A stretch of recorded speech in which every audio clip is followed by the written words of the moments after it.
Meaning of incapacity.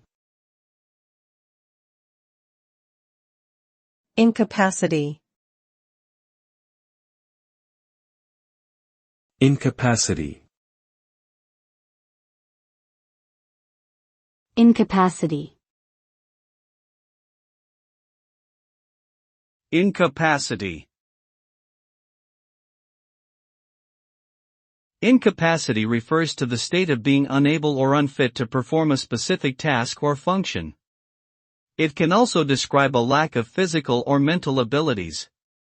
The consequences of incapacity can be detrimental, often resulting in an inability to carry out daily activities, employment-related tasks, or personal relationships.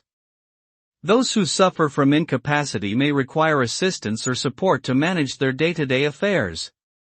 It is important to identify the root cause of incapacity and seek appropriate medical or legal guidance to address any underlying issues.